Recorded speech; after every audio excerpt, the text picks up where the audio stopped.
So far this semester, we've talked all about our planet. We've talked about water and rocks and our atmosphere, but for our last two chapters, we're going to focus on everything that's not Earth. In this chapter, we're going to look at just our solar system, but in our last chapter, in chapter 16, we're going to talk about the rest of the universe. But in this video, we're going to talk about the ways that we have viewed our solar system over human history and some of the most important people or astronomers that have changed the way that we thought about our universe. Ancient Greek people were the first ones to ever really come up with astronomy. They were looking around our sky at night and trying to figure out what everything they were seeing was and why it seemed to move over time. But the ancient Greeks started what we call the golden age of astronomy. They were using fairly simple philosophical arguments to try to figure out why natural phenomena works the way it does. Like why we see the stars moving very slowly over the sky throughout the year. So they used lots of observational data. They would actually take notes about where they saw each star formation throughout the year and see how it changed. But what made these ancient Greek philosophers so different is that they believed in a geocentric view of the universe. And with this, geo means earth and centric means centered. So geocentric literally just means an earth-centered view of our universe. They thought that the earth sat at the center of our entire universe and that it was totally motionless. The earth never spun, it didn't rotate, it just sat in one location. But instead, surrounding the earth was the celestial sphere. This is kind of like a big hollow sphere, and on the surface of that sphere is where we have all of our other stars and planets moving around.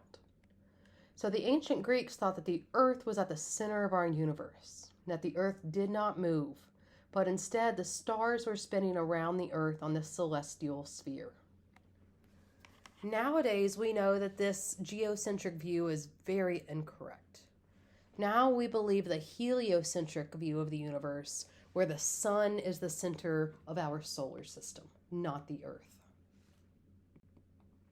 So with our ancient Greeks, we had some very incorrect views when it came to old astronomy. But then a guy named Nicolaus Copernicus came around in the late 1400s. And he was the first person to ever realize that Earth was a planet and that we are part of a solar system. There are other planets around us and that all of these planets around us center the sun. So he came up with this idea of the heliocentric model. Remember from our last slide, we used to believe in geocentric, where Earth was the center of our universe. But with heliocentric, we now believe that the sun is in the center. But the sun is not in the center of our universe. It's just in the center of our solar system, a much smaller part of our universe. But while he came up with a correct model that our sun is at the center of our solar system, he thought that the circular orbits, the way the planets orbit around the sun, was a perfect circle. And we now know that this is incorrect. It's more like an oval shape. But he was pretty spot on for coming up with a heliocentric model of the planets orbiting around the sun. About 100 years later, we have another really important astronomer come along whose name is Johannes Kepler. And Kepler really started pushing astronomy and it became a lot more popular, and we quickly started figuring out more of the basics in astronomy after him. He not only backed up Copernicus saying that, yep, planets exist and the planets revolve around the sun. But one of the things that he's most well known for is that he figured out that the path of the planets around our suns are not circular like Copernicus thought. Instead, they're elliptical. They're kind of like long ovals instead of circles. Another really important thing that Kepler discovered was that our planets do orbit the sun, but the speed of that orbit changes in relationship to where that planet is to the sun. So he discovered that when the planets are closer to the sun, like the Earth is closer to the sun in January, that it actually moves at a faster pace than it does when the planet is farther away from the sun, like it does in July.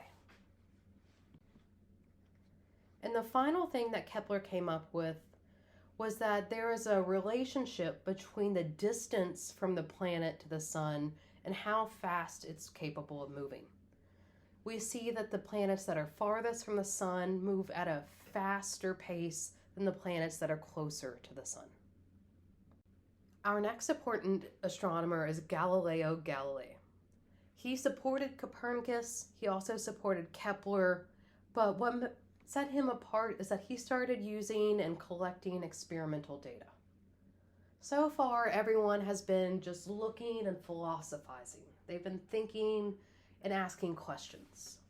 But Galileo started collecting real data, seeing how far these different stars moved. But probably his biggest contribution is he's the first person to create a telescope in the early 1600s. Before, we had to use just our naked eyes looking at the stars at night.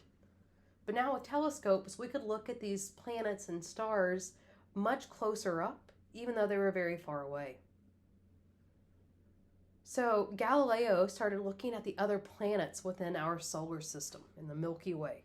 And he discovered that Jupiter is not only gigantic in size, but it also has 4 really large moons that orbit it, which is very different than the Earth's sole moon. But he also noticed that some planets looked like they were disks instead of being round planets. But what he was actually seeing were the rings of farther away planets like Saturn. But he also looked at closer objects like our moon, and he was able to notice that there were 2 major types or topography on the moon. We had really high areas, and then we also had really low areas.